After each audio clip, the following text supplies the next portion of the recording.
Well, as we head into league play, the numbers speak for themselves. But for me, all 16 SEC teams have performed tremendously in this non-conference. All 16 teams. All 16 teams have double-digit wins, and we have three teams that are the only three teams in America that are undefeated still, and that's Oklahoma, and Florida, and Tennessee. Just never seen anything like it. So therefore, as we head into this start of conference play, it's going to be a battle of attrition in so many ways. It's not about just being humble, hungry, and healthy. I was wrong about that.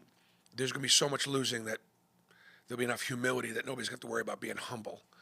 I think healthy still is a factor. The league is so physical, so athletic, that there are going to be more injuries than we had in the non-conference. That's something I'm predicting and a warning. It's just that the reality is that benches are going to become even more valuable. So healthy, I think, still. And I think hunger is probably not a factor either. So I was wrong 2 out of the 3. Because I think everybody's hungry. A team like Missouri is hungry. Missouri, is looking for their first conference win in a while.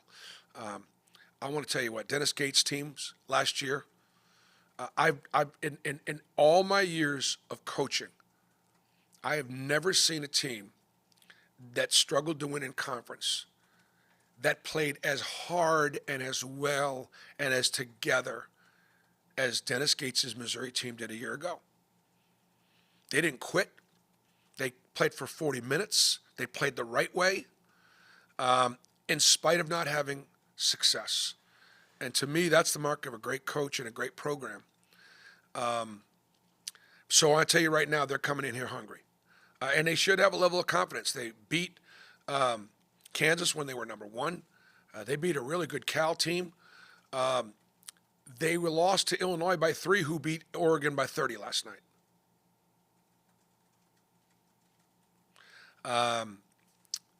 They lost their first game at Memphis close.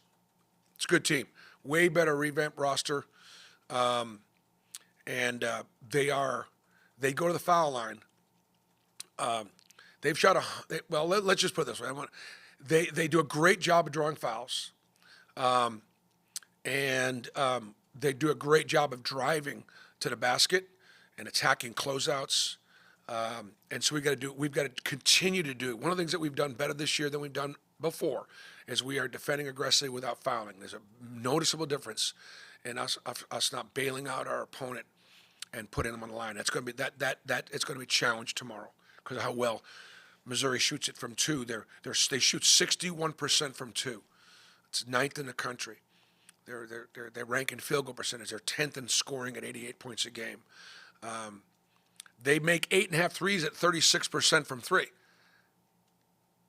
And yet they're better from 2 and 3 than they are from 3, and they make 8.5 threes at 36%. So it's a really good offensive team, and then defensively, they just turn you over like crazy. They lead our league in steal percentage.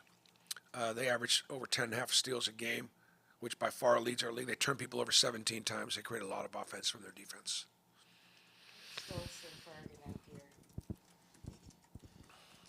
Bruce, when you first got here, the SEC wasn't as loaded as it is now. It was very far from a basketball conference. What do you think the catalyst was within the conference to get this going? I'll start with Mike Slive. He challenged his athletic directors back before I got to Tennessee. When I was at Tennessee, when I first got to Tennessee in 2005,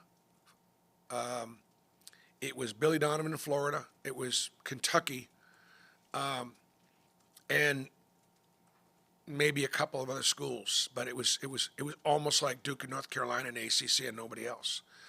And we were able to bring Tennessee up to a competitive level for 6 years. And Mike Slive really challenged his athletic directors, going, look, this is an everything conference. We're doing it in everything else. It just means more. The establishment of the SEC network on his watch, all those things. But then I think it was a real commitment by the conference office and the athletic directors in this league to go out and get the best coaches they could find, really commit to them, upgrade the facilities, do a better job with the in-game experiences for our fans. Part of it's the quality of the basketball, the quality of the recruits. In the last 5 years, nobody sent more guys to the NBA than the SEC. Fans want to see great players, and that's what they're seeing with SEC basketball. Our fans are turning out. Last year we did not play. With the exception of maybe at Vanderbilt,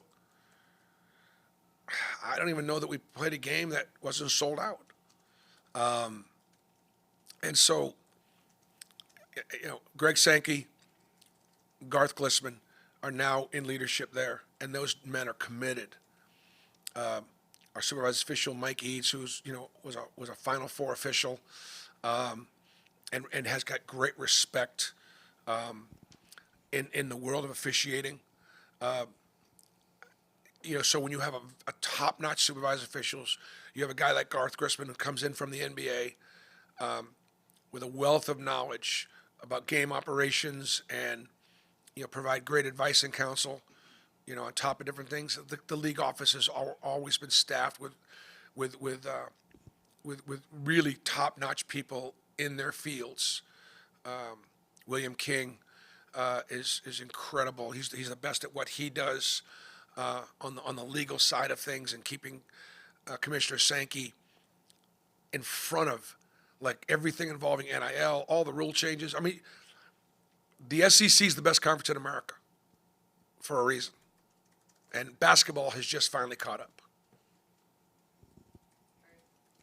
Bruce, you were talking about Missouri. They're fifth in the country in force and steals per game. You guys lead the nation offensively in turnover percentage. Just what do you think the key has been for that y'all have been so good in that area, and how much is a team like Missouri going to challenge that with the way they like to defend? They'll challenge it. They're going to turn us over. They're going to press up on the ball. They're going to make our catches difficult. They're going to, guard. They're going to guard. They're going to play 10 guys double-digit minutes. They score 41 off their bench, so we're not going to wear them out. So they play hard. They're fresh and furious all game long. And so, our ability to try to take care of the ball will be really, really important, and it'll affect our play calling. You mentioned, the importance of the bench in SEC play. At this point of the season, are kind of the rotations already set, or are there still minutes to be had for, some of the guys like Chakai, JP, Jaheim, and other guys like that? There's absolutely, first of all, there's potential for all the guys coming off the bench to be able to play more, and to continue to grow and play better. Right now, the guys that are coming off our bench, with the exception of Chaney, have been here 1 year. Chaney's been here 2 years, Todd 1 year, Chakai 1 year, Turtle 1 year, JP 1 year. I guess Chris Moore would be an exception to that rule also. So, and so the room for improvement on our team has a lot to do with our bench. I think those guys have a chance to get better and help us more and more. So while I try very much to be consistent with our minutes and reward the guys and not have I don't have knee-jerk reactions to starters or to too many trends. There is opportunity for the guys on the bench to be able to play and contribute more. Bruce, obviously, non-con play for you guys, great resume. It was pretty much everything you would have wanted from that. How helpful, though, is it to have seen so many different styles of teams now that you're getting into the SEC, both offensively and defensively? I mean, you guys played teams from all over the country and good teams that do a lot of different things. Yeah, I just think the SEC is going to look more like Houston and Iowa State than anybody we've played, and those were two of the closest games that we've had, and Duke. Those three teams, Duke, Iowa State, and Houston. Now, those three teams are in the top 10 in the country. But that's what our league's going to look like. I said before the Purdue game, in my pregame talk, I said, guys, there are at least 7, maybe 8 teams in our league as good or better than Purdue, and it was no knock on Purdue at all. I just wanted them to understand what they're going to get. I was wrong. There could be 10 or 12 teams And like I said, all 16 teams in our league have double-digit wins and have marquee wins. So it's going to be, it's going to be a battle of attrition. It's going to be a battle of, what team can handle adversity and who can handle losing some. Bruce, you talked a little bit about Missouri's depth, but they have 7 players averaging 8 or more points a game. Just there's not like one player really to key on. Just kind of talk about the difficulties that come with that. Yeah, I would say that Missouri is one of the toughest matchup preps because of their depth, because of the multiplicity of their defenses, because of how effective they are offensively. I would say that having an extra day prep for Missouri has been good, and I think for Missouri it's been good for them because I think we're not an easy preparation because of our depth and how we play as well.